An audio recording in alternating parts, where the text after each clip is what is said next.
Sisters and brothers, today's readings about Abraham and Sarah and Martha and Mary speak to us about one of the realities of our everyday lives. Often, so often, almost every minute of the day, we make choices. Over the years, this gospel passage has been considered one, oftentimes, of two polar opposites: the choice of the louder, active life or the choice of the quieter, contemplative life, the life of prayer. Martha, in this story, we need to be clear, is not making a bad choice. Instead, her choice represents the Jewish obligation that she knew so well, the human good of showing hospitality to a guest, even the guest who is her deep friend, Jesus. This is the same choice we hear from Abraham in the first reading from Genesis.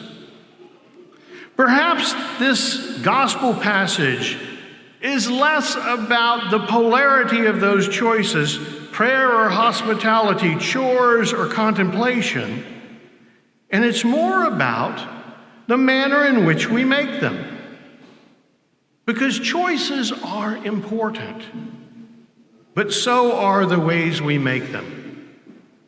Theologian Theresa, in his outstanding book on moral theology, The Christian Moral Life, Directions for the Journey to Happiness, summarizes our quest for happiness in life in this way. He says that every good action can bring happiness. Every good choice can bring happiness. That when we contemplate, when we think about, when we prepare for an action, and we do so because it is good, we become, as it were, gooder. We become better. The opposite is also true. His point is that happiness flows from good things chosen in the manner of the choosing. The corollary for Theresa is that every bad action, every bad choice brings us to unhappiness. It's the nature of good to produce good, and evil or badness to produce evil or badness. That can include the choices of the way we think about our world and the choices we make about how we live and what we do. Do we embrace the anger, the fear, the frustration, the negativity found in our television, in our news, in life? Or do we choose to focus on the good?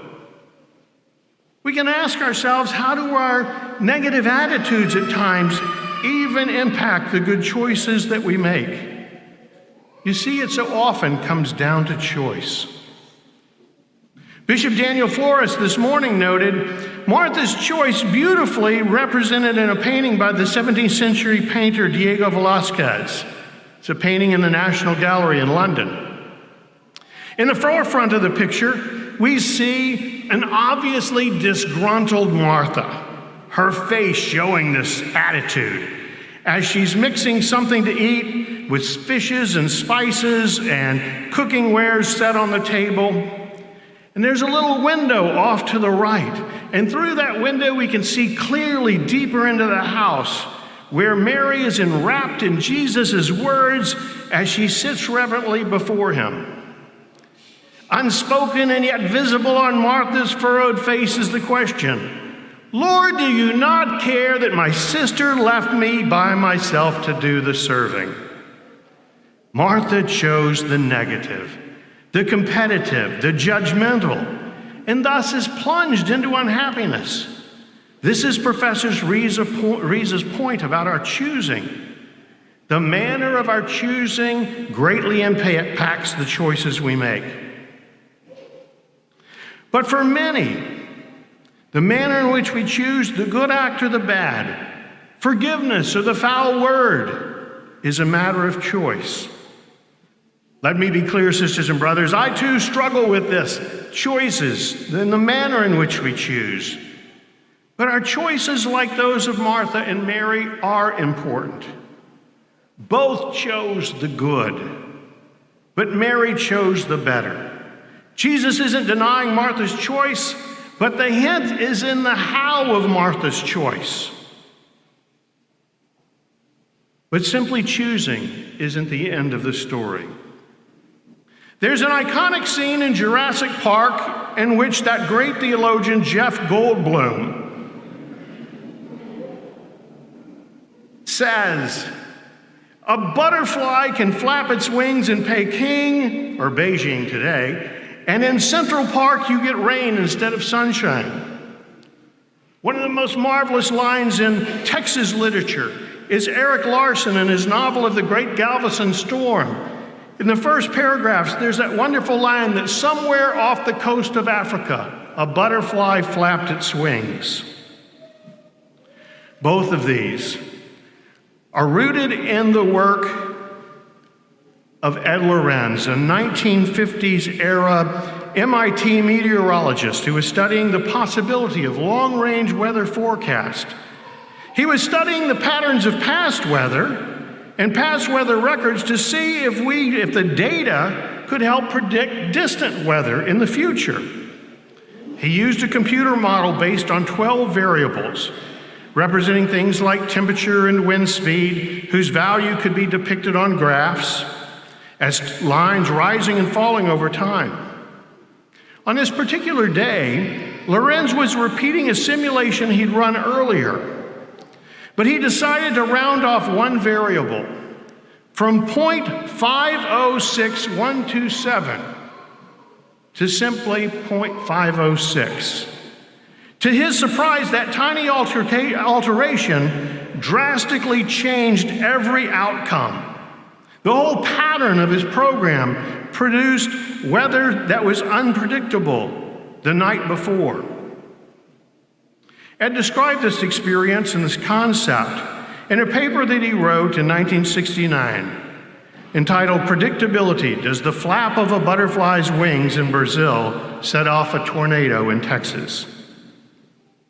While on the one hand, Ed discovered that the smallest variable can change the outcomes of physical processes, the unexpected result led Lorenz to a powerful insight about the way nature works.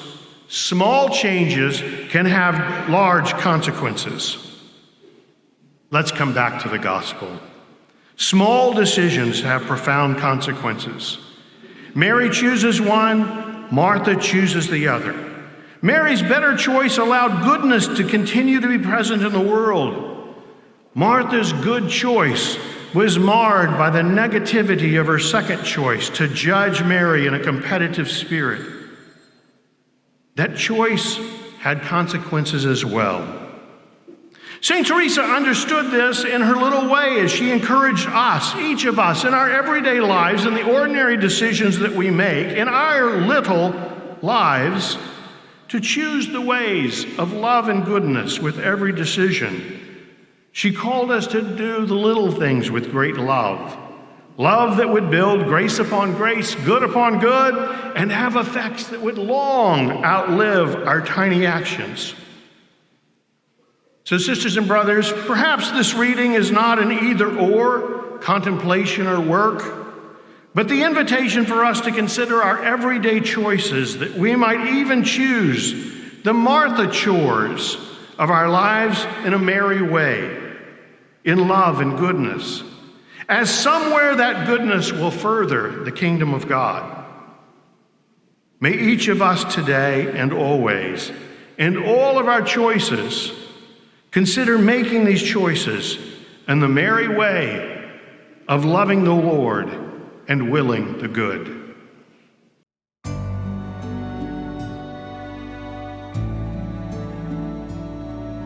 Please like, subscribe, or comment below.